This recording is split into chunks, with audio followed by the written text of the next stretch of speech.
This is all wrong. I shouldn't be up here. I should be back in school on the other side of the ocean. Yet you all come to us young people for hope. How dare you? Boring. Boring. Boring. Boring. You got it work. Don't tell us what we're going to feel.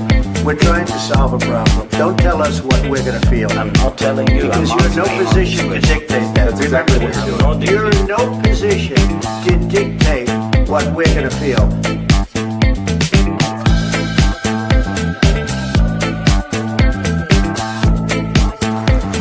I call again for an immediate ceasefire in Gaza, the return of the sausages, the hostages. Welcome to another edition of Lemberdopic Live here on Unprecedented TV. First of all, a big thank you to viewers. We launched a couple of new shows over the weekend. Thank you so much for watching them. Full Throttle is with us now. That is a transport program which goes well. Trains, planes and automobiles working in conjunction with the Alliance of British Drivers. We've decided to start pushing back on this relentless attempt to make you into a demon if you have the audacity to drive a petrol or diesel car or fly. You're only allowed to fly if you're in the government and you're either David Lammy eating your way through the world's food resources or going to America to make pointless comments to Donald Trump. And we're coming to that today. In addition, we've got Warren Thornton. And we have a daily hour of his output. The full show is 2 hours. He'll tell us more about that because he's our guest today, as he usually is on a Monday. So thank you for those who've watched that. And a huge shout out to Tim Scott of Tim Scott Uncancelled, who had a record-breaking number of views on his show today as well. Over the weekend. So do keep your views coming. Do share if you can, like if you will, and retweet. I'm so grateful when you do that as well. And a few new presenters coming along as well. A few meetings on that. I'm so busy. The fun part is being on television, but most of the work is done behind the scenes. Now, let's get to business.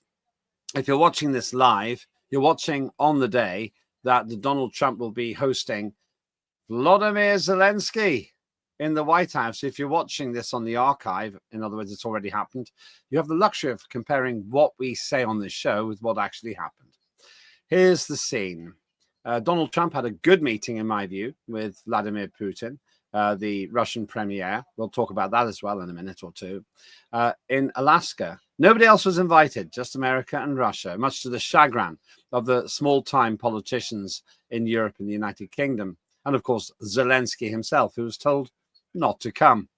Well, after completely dominating the weekend with moaning, the Zelensky character is indeed going to meet Trump, followed by European fourth division players, the likes of Starmer and von der Leyen from Brussels, and a whole bunch of other ones. Macron, I think, is going to be on his plane again, doing whatever he does when he's flying. Well, they're all descending on Washington too, because apparently Zelensky isn't big enough to do this on his own. He needs people to hold his hand. So while various problems beset themselves in European countries, these jokers go with the professional clown himself, Zelensky, to go and see Donald Trump, who is an adult. Whether you like him or not, he's clearly got the art of the deal under his belt. What happens next? Well, this is when you've got the luxury of looking back if you're watching the archive. I predict Donald Trump will give them dinner and his orders. I don't see how Zelensky has any more cards now than he had the last time when he massively upset Trump in what we might call an unusually heated exchange. What was fueling that? Some ask. At the end of the day, he left with a flea in his ear, and I don't think the relationship between Zelensky and Trump has ever recovered. It's quite obvious that Donald Trump gets on far better with Vladimir Putin as well. He might, because they're intellectual equals, unlike Trump and Zelensky or Trump and Putin. Meanwhile, Zelensky has to satisfy himself with hanging around with people with his own poor intellectual capabilities, hence his dependence on his European friends. Where does this end? Are we any closer to peace? And the big question, what is the point of Zelensky and his little hand-holding pals prancing over to Washington to try to influence the leader of the free world? Well, joining me to discuss all of that is somebody who barely needs an introduction. He's been right almost all the way along. It is, of course, none other than a friend to Unprecedented TV, and now, by proxy, a fellow presenter. It's Warren Thornton. Warren, good to see you again. How are you? I am absolutely fine, Lambert. How are you? Thank you very much for that wonderful introduction. Well, I have to be nice to you because, shameless promotion here, we are at about probably 11 o'clock every day. We'll try that time, having 1 hour, or in other words, half of your show here on Unprecedented. But of course, to see your whole show, people need to go where? Over to warrenthornton.com, because the show is longer than an hour. But of course, we do have some, should we say, exclusive content on there that people might want to get the news first on there, and also investigations that we do. So hopefully people will come and see that, and will, of course, come across to Unprecedented TV and watch the first hour of the show on there. That's right. It's temptation. We're trying to get them hooked on your show.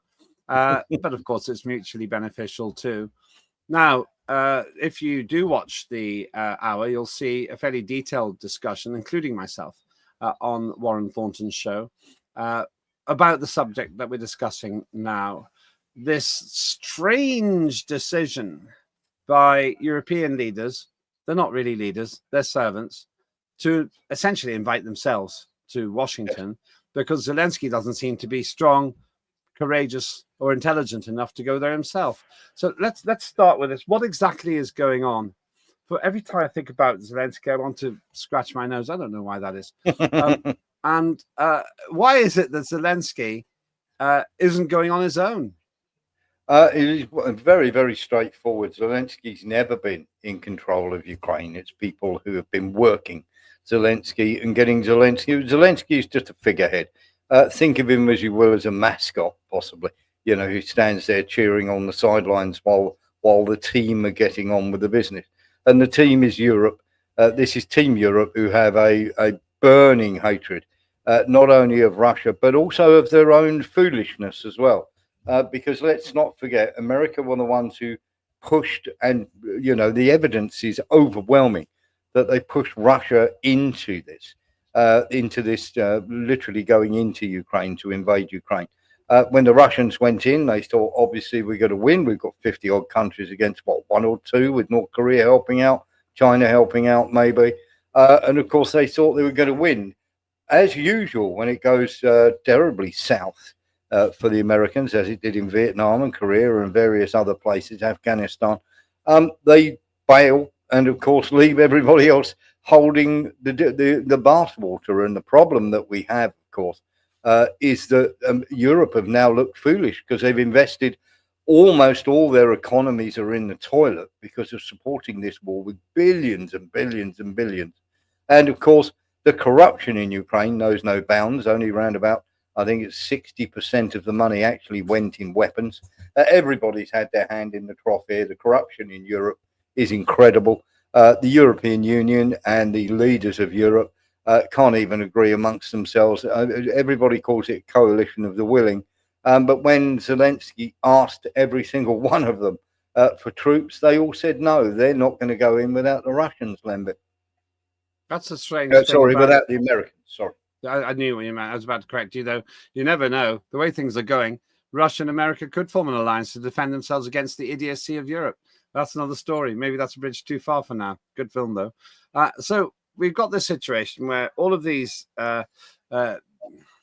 small-time players, Macron, Starmer, the man from Germany whose name I never get right, all Merz. of those people, Merz, yeah. I keep thinking it's Mercedes-Benz, but that's obviously not correct. And they're all running over to Washington because Zelensky has been summoned. I think that's essentially what's happened. Yes. Trump has summoned Zelensky to sit him down and say, this is what you're going to do. Got a beautiful deal here, beautiful deal. And he's going to tell Zelensky what Zelensky has to do. After all, since Zelensky, in my view at least, has been the puppet of his Western masters all this time, he hasn't got an option. He has got, to quote Donald Trump, no cards to play, even more so now than before. So before we look at everything else, that's my take. What do you think Zelensky's purpose is at the White House? You're absolutely right. Zelensky's purpose is to take orders. Now, Zelensky is in between a rock and a hard place here because he knows that if he does what America want, remember that the gentleman who is closest to him is a gentleman called Sersky. Now, Sersky has the crossed grenades on his arm patch. Now, this is clear Derwanger SS brigade. Of course, the Waffen SS, the Derwanger brigade symbols that he has on there. So when people say there's no neo-Nazi problem in Ukraine, absolutely lying through their teeth. And of course, they are massive hardliners. So if Zelensky agrees to what Trump wants him to agree to, he's in real danger from his own people. And be in no doubt, these people are utterly ruthless, and they are quite, in my estimation, they're quite crazy. They're quite capable of Zelensky having an accident.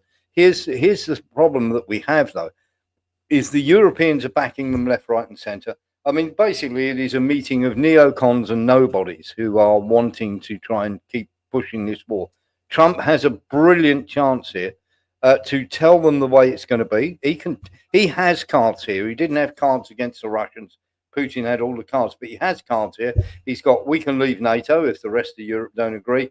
And if Zelensky doesn't agree, they can open a corruption case against him, because there is no doubt he is mired in corruption up to his neck. So they can remove him that way. So Trump does hold all the cards here. Is he going to be strong enough to turn around and say no to the nobodies of Europe? And is he strong enough to stand up to Lindsey Graham and the neocons in his own party who want this war to continue as well? Let's not forget about them. They're quite a powerful lobby. Let's have a quick look at what happened at the recent summit between Vladimir Putin and Donald Trump. The stage was set in Alaska on US soil, formerly Russian soil, of course. It's a little known fact that Alaska was actually sold to America by Russia. And a very tiny sliver of land separates the two countries. And Putin made it clear that they are indeed neighbors. That's correct. So let's just have a look at this. In this particular clip, we thank the Hindustan Times for use of this. It's nicely put together because it starts with a delightful invitation by Vladimir Putin to Donald Trump to have the next meeting in Moscow, which has caused the mainstream media to go crazy. But Trump saw how apposite the comment was. And just let's watch this. Very soon. Thank you very much, Vladimir. Next time in Moscow.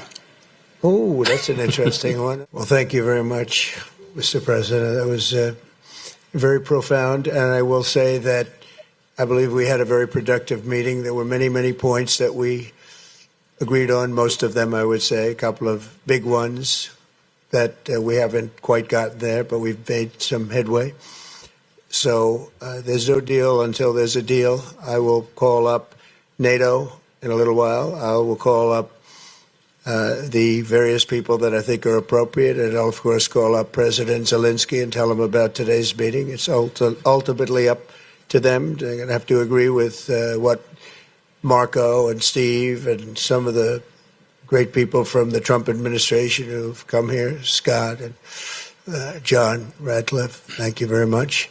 But we have some of our really great leaders. They've been doing a phenomenal job.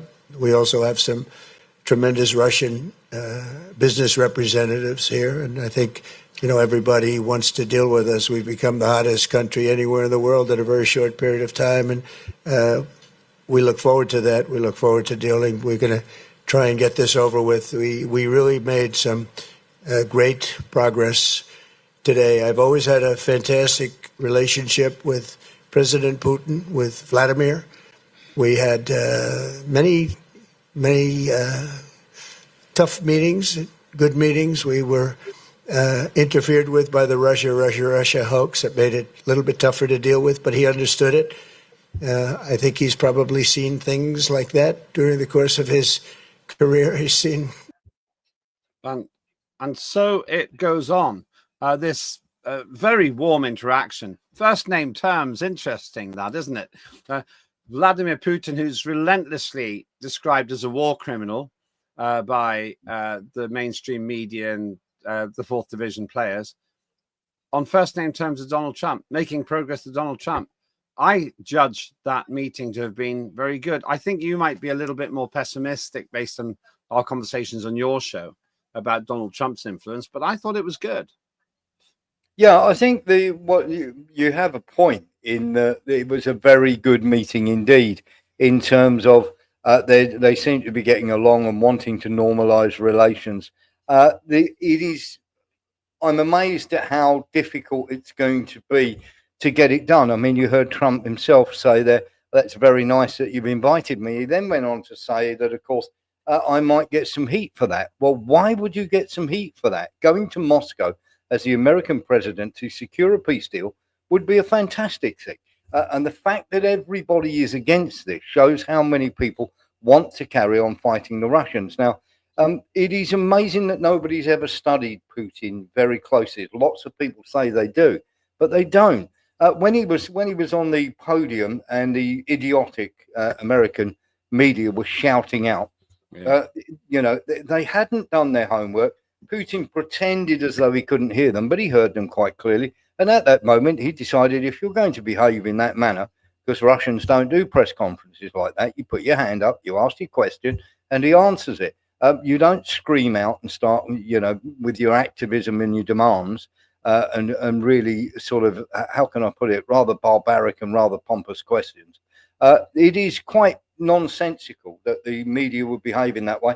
And you could see the moment that he heard that nonsense, he just went, "You're not getting any questions afterwards." And it was quite clear.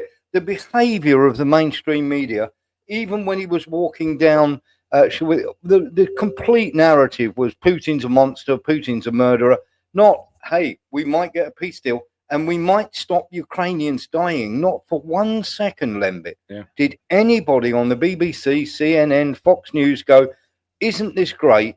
People might stop dying"? That was never in the equation. Except for Donald Trump.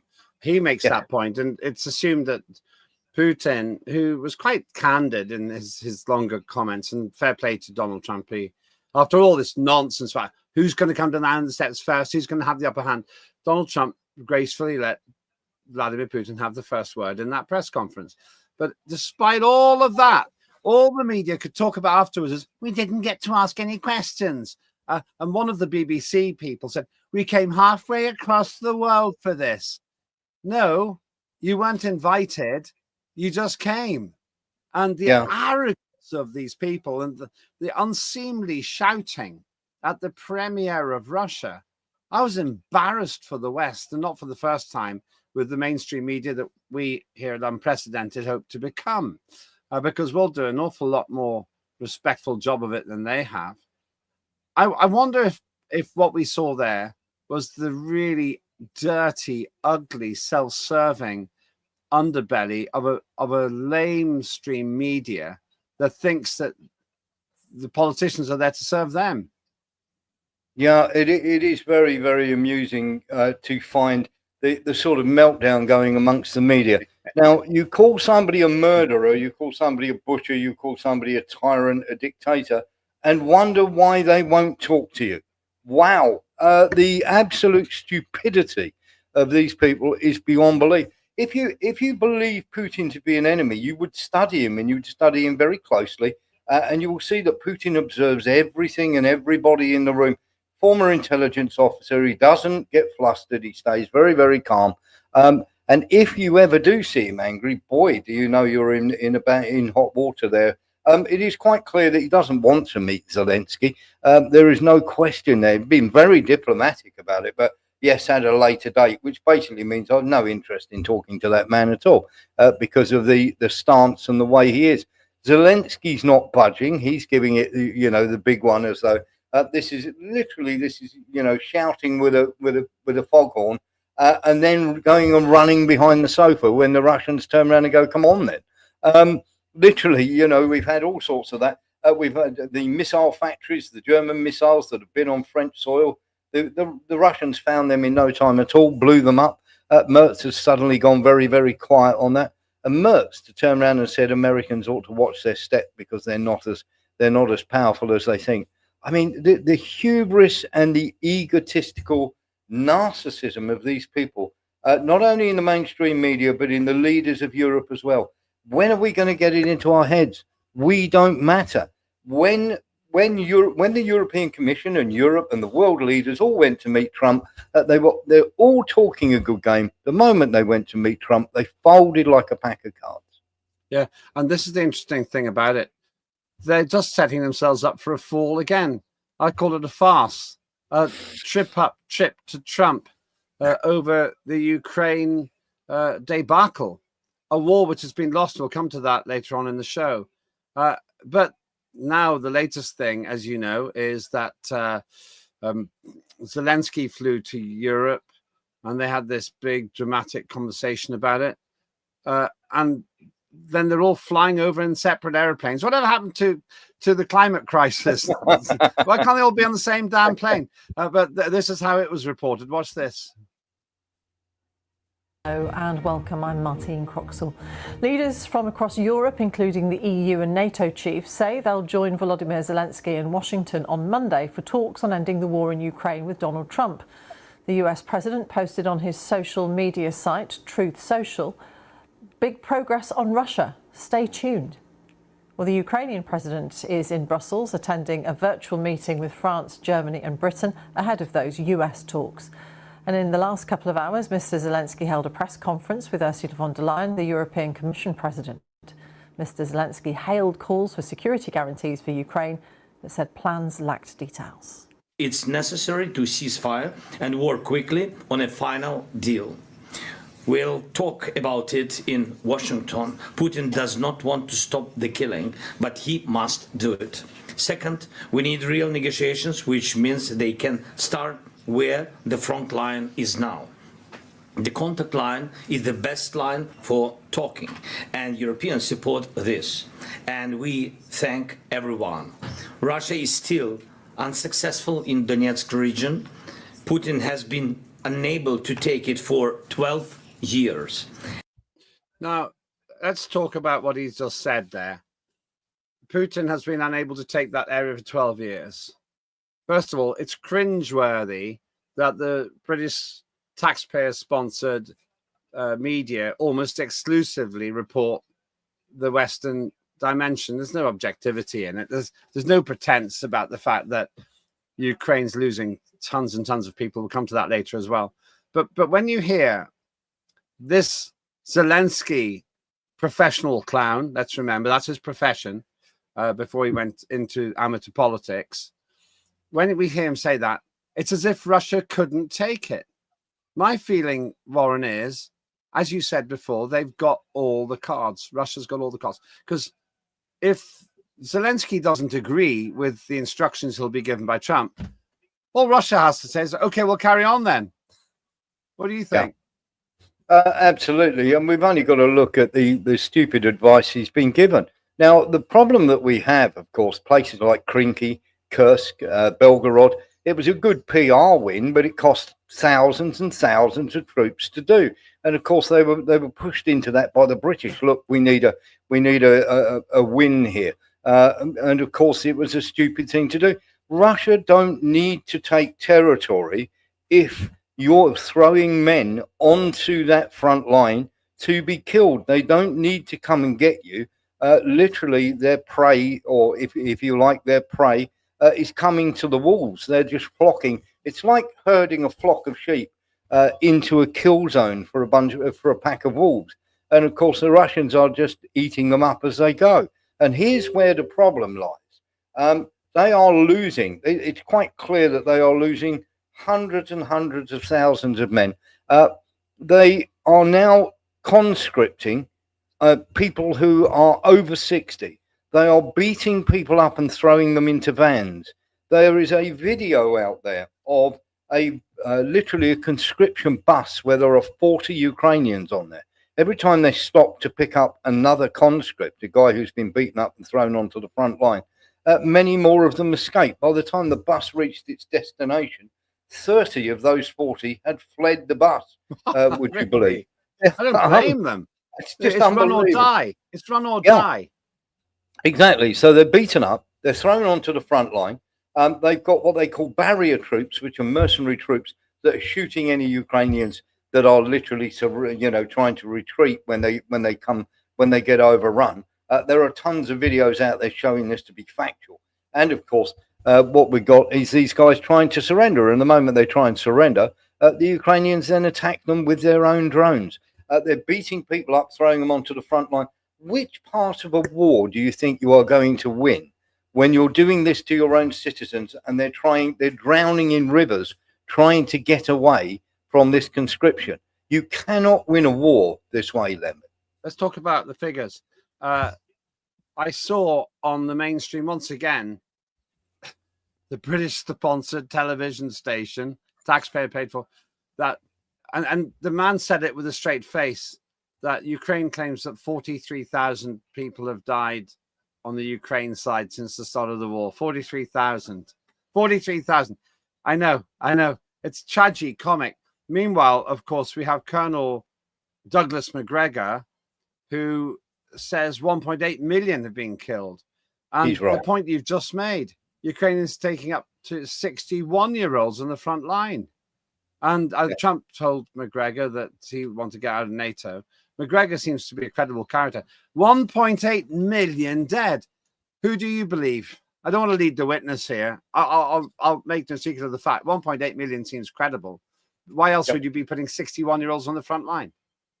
Well, I was literally. I'm glad Douglas McGregor has come along and said this, because for months we've been banging on about this. Now, 1.8 million is about correct. Now, if you can remember that Ukraine had a standing army of 2.2 million with their reserves. They've since conscripted 1.4 million. That brings them up to 3.6 million. And of course, the paperwork from the Ukrainians is out there. Then, of course, there's the forced conscription and the mercenaries all thrown in. So you're talking around 4 million. Now, 1.8 million have been killed. You're talking another 700,000 injured. That's 2.5 million. The Ukrainians themselves are saying over 400,000 have deserted. That won't be true. Half of them will have deserted. The other half will be dead, because the losing side always lie about the figures. And another 100,000 in captivity. That's around about 3 million, which works out where the Ukrainians say they only had about 1 million men left as of January the 1st. So these figures are accurate. Of course, the Ukrainians themselves came out and said that they lost 247,000 men since January the 1st, 2025. And when you look at that, it's 151 days approximately the time when the story came out, which is round about 1,600 troops per day that are dying. If you total that over the 1,100 days of the war, it works out at 1.78 million dead. So it is very, very close and accurate figures that everybody, and of course, we've got people on the front line.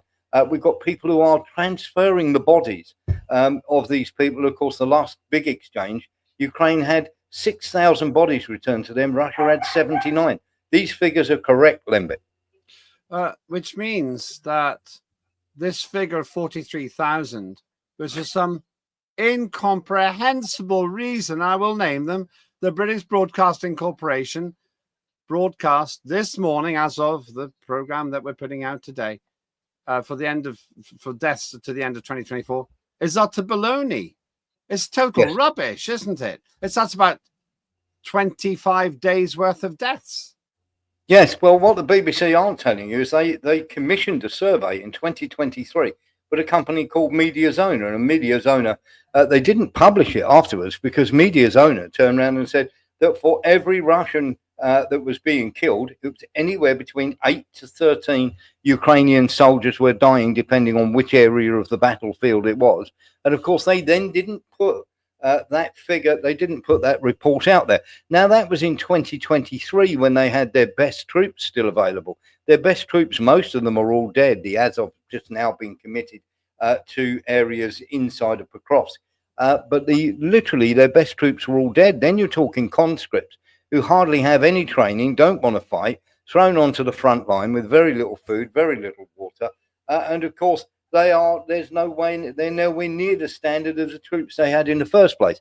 So if we say 8 to 13. If we say around about 10 to 1, it's got considerably worse in the disparity between the losses. So if you turn around and say, as the Ukrainians laughingly say, Russia have lost 1 million men, that would mean Ukraine would have had to lose around about 16.5 million, which hasn't happened. Ukraine have lost 1.8 million. So if you go by those losses, the Russians have lost about 155,000. Zelensky's lying through his teeth. In Bakhmut alone, in 2023, they lost 120,000 troops. They lost 73,000 troops in Krinky alone. Now, sorry, not in Krinky, in Kursk alone. So everybody that is talking about these figures knows that this is an absolute lie. Not everybody. Let's remember that we have the laughing stock, which is the coalition of the willing, who don't seem to be able to admit any of this. There's some just seeing those people on the stage is amusing. I'm sorry to say, you've got a gang of 5 there with Action Man in the middle, who just looks like a fool, in my opinion, dressed like that. Yes. One of the reasons Trump was so offended was because he thought that, I understand that he thought Zelensky disrespected his office and the White House by turning up dressed in terrible clothes when he had been instructed to wear a suit. Here's the thing, Lambert. I do want to make this point, my friend here, is if the Ukrainians had only lost 40,000 and the Russians had lost 1 million, why are the Russians moving forward? And secondly, if these figures are correct, as they claim, which is utter nonsense beyond belief, could the BBC please explain why, if the Russians are getting battered so badly and the Ukrainians are winning by such a large number, why none of the British forces, none of the German forces, none of the French and none of the American forces are in there grabbing some of the glory, Lembit, by going, good, let's wipe out even more Russians and bust Russia to pieces. If this narrative that they're spinning was correct, Lembit, they would all be in there trying to grab the glory, going, our wonderful troops are in there and they've killed all these Russians and Russia's now in pieces. The simple fact of the matter is they've run out of weapons. They're desperate for America. They're asking America, remember this, they're asking America for weapons they don't have to fight a war they've already lost. I never fail to highlight the words of the acting prime minister, really, of the United Kingdom, Keir Starmer, caretaker prime minister, I think he is really now. What credibility does he have? We can talk about other subjects, but let's keep ourselves to this. When he put together the coalition of the willing in a desperate effort to look relevant, that phrase has been resuscitated recently. But let's just remind ourselves, for the avoidance of doubt, because at some point they will play this down. At some point they will play this whole coalition of the willing thing down. This is what Keir Starmer said in the Mother of Parliament to Britain and the world. A coalition of the willing, ready to defend a deal in Ukraine and guarantee the peace. Mr. Speaker, after all, the Ukrainian position is completely understandable. For them, the war did not begin 3 years ago. That was merely the latest and most brutal escalation. They have signed agreements with Putin before.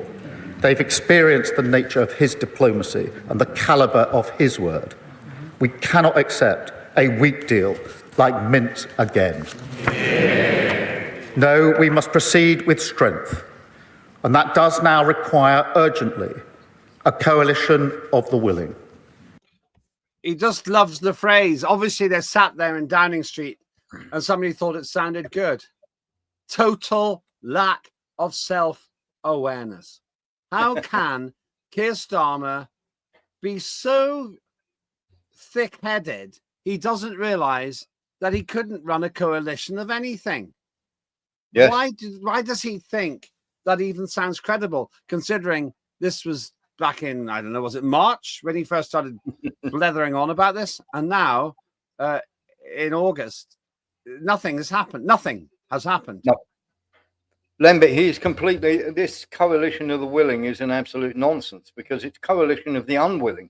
Zelensky has asked every single country in this so-called coalition of the willing for troops to come and fight on the front line alongside the conscripts who are literally the civilians who are being grabbed off the street and thrown into the battlefield. This is where we are. We're talking civilians and men over 60 being thrown onto the battlefield to die, and that they have no military experience whatsoever. And there he is begging these people, saying, please send some of your soldiers to help us out. Nobody in that coalition of the willing, not one group, not one country in the whole of NATO is committing any troops onto the front line. It's all when the Americans sign a peace deal, we'll put troops in to guarantee the security of Ukraine.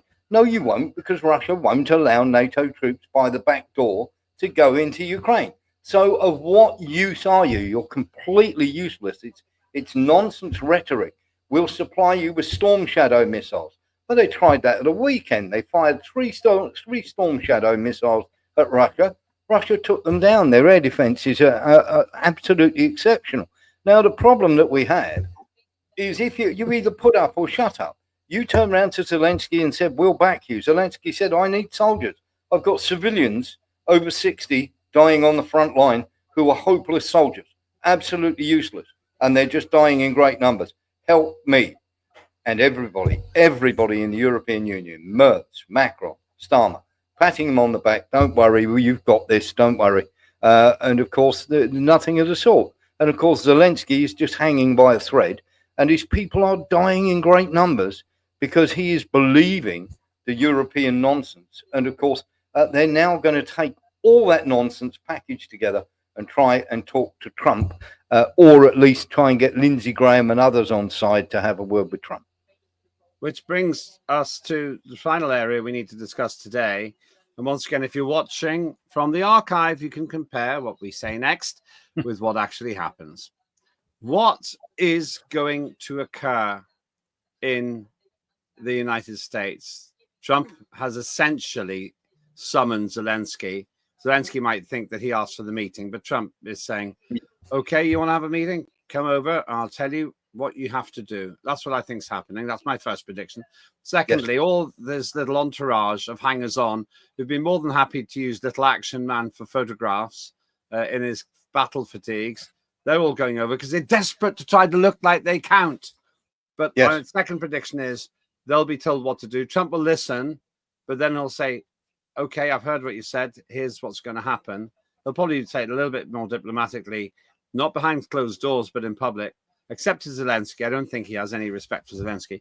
And the third thing that's going to happen is another meeting between Putin and Trump. Those are the three things I think are going to happen. What's your view? My view is they're going to drop the term ceasefire now. That's all you've heard. We can't have a peace, a just and lasting peace, till we have a ceasefire. Mainstream media, ceasefire now, ceasefire now. We have to have a ceasefire before we have a peace deal. That's going to go out of the window. Suddenly you'll stop hearing the term ceasefire now. Because they obviously want it to rearm. They have no interest in peace. The idea is to try and turn Trump around using Lindsey Graham and other people if they can to do this, including obviously the American Congress when it reconvenes after its break.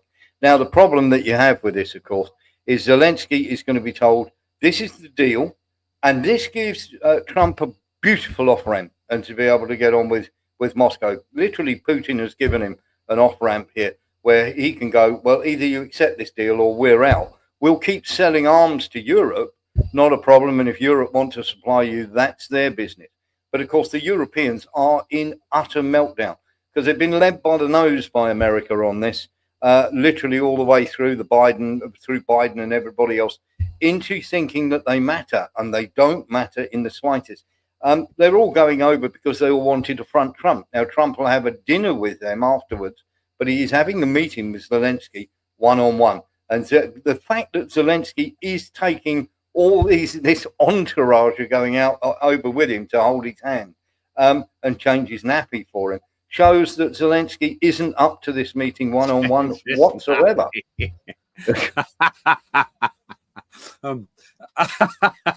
I've got a 4-year-old, and hopefully in 20 years' time she'll forgive me for saying this now, who is perfectly capable of using the loo but preferred nappies. And I feel that Zelensky's the same. Exactly that. It is exactly that. And I'm trying to make that literally distinction, that this is a guy who's like, I don't really want to go on the potty on my own. Can you hold my hand? Yeah.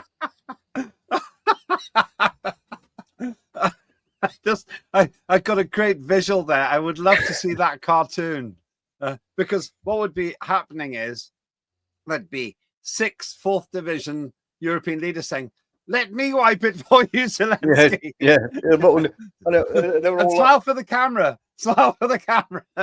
They're all going to pat him on the head. You don't have to go on the potty if you don't want to. It's just one of those.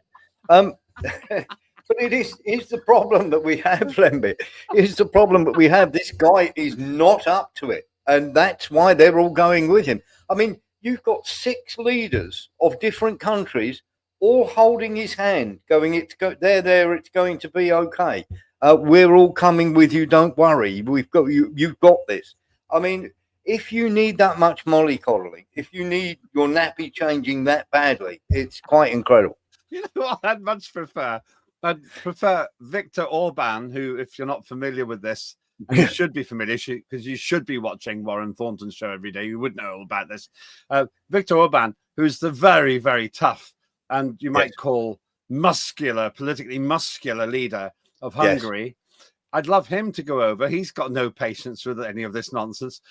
I'd love him and Trump to be on the steps of the White House. And before Zelensky went in, they bundled him into a car, give him, let's say, a good talking to in the car, and drop him off at McDonald's with $10. Yes, it literally is. If it was Orban, he'd just give him a clip round the ear and say, "Time you started to look out for yourself. Stop being such a wuss. Get in there." At the end of the day, they know he's going to get torn apart by Trump. You've got a lightweight against a heavyweight, and it's not going to be no contest. That's why they're all going. I so want to watch some sort of a press conference with Trump and Zelensky. I so want to watch it. I'm likely to cancel anything else to watch that today, because I watched the last time. It was brilliant. It was fantastic theater, because it was exactly what I thought. Zelensky, this tiny, small, intellectually small politician. I'm not talking about his stature. You can't do anything about that. But a small character next to this political giant, Donald Trump. And then, of course, Zelensky had the audacity to whinge like a teenager because he hasn't got enough toys.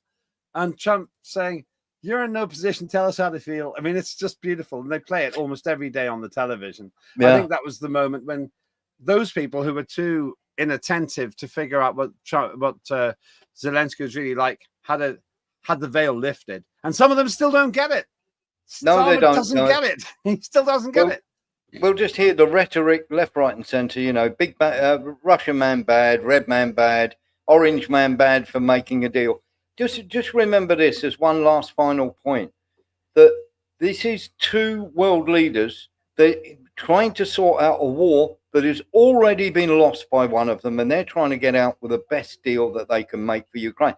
Make this deal where you lose the 4 territories, or I guarantee you'll lose 5, 6, 7, 8, 9, and you'll be whinging even worse than you did when you turned down the peace deal in 2022, when Biden and Boris Johnson had that peace deal on the table from Russia. They turned it down. Now it's only going to get worse. What are you going to do? It's not a good ideal situation for Ukraine. But then again, they got themselves talked into not doing peace in the first place, Lembit. I know you're very busy. I'm going to keep you a couple of minutes longer. But one interesting thing that Donald Trump has is that, what did he say? He said something about, can we get this up, actually? There it is. No going into NATO by Ukraine, says Trump, as Zelensky prepares for White House talks. Trump has actually already preempted a lot of this. And it's not a surprise. Yeah. He said that, I think he also said, and I'm paraphrasing a bit, that Zelensky can stop the fighting almost immediately, if he actually agrees to sensible terms. Do you agree? I absolutely agree. There were three main tenets. You know, all this nonsense about let's find out what the Russians actually want. The Russians have been very clear. Demilitarization, denazification. Well, they're handling the denazification and the demilitarization on their own by wiping out most of the Azov brigades and also wiping out the equipment that he sent over. And of course, no to NATO. No to NATO is an absolute must. You've got to set it in stone. You're not getting those territories back, whether you call it de facto or de jure, you know, not going to recognize it in law. Great. It won't matter. You're not getting those territories back. Make the deal, because if you don't, Ukraine will just be a rump state. No Odessa, 7 or 8 oblasts will be missing. And it'll just be this warlike state with everybody falling over themselves. And of course, America and everybody else scrapping over the scraps. And there will be no minerals left because Russia will own every single mineral in the eastern Donbass. So make this deal before it gets worse.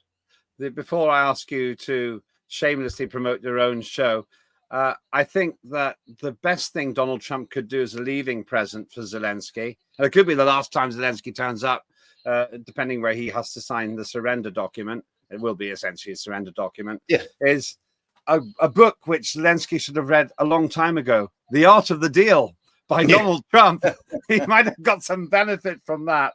I know you're very busy on the media today and with good cause, because you're always great value and probably the best person I know to tell it like it is anywhere in the West. Where can people get another dose of Warren Thornton?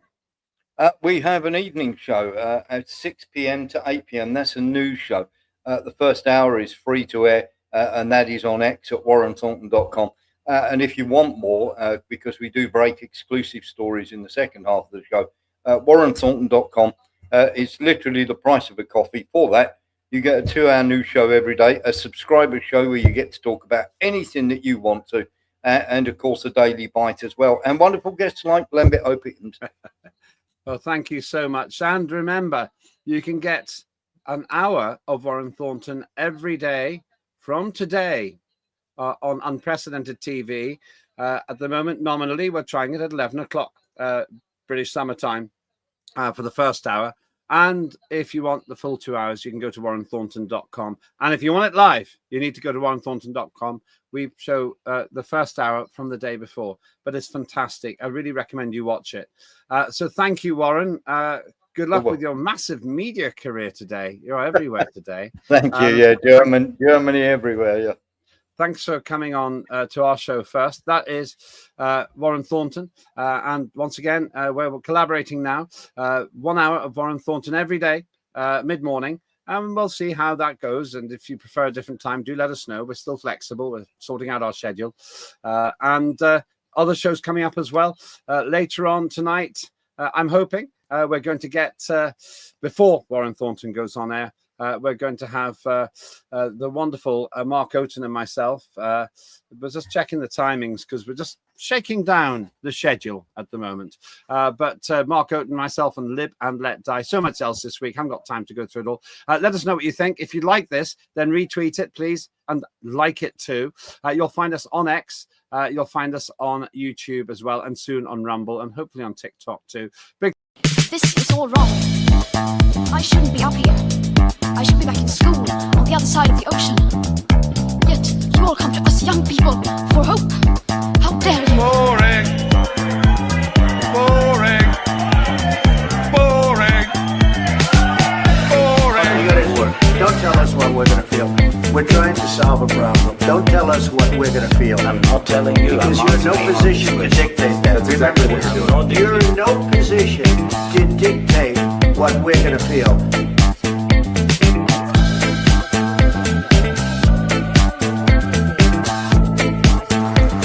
I call again for an immediate ceasefire in Gaza, the return of the sausages, the hostages,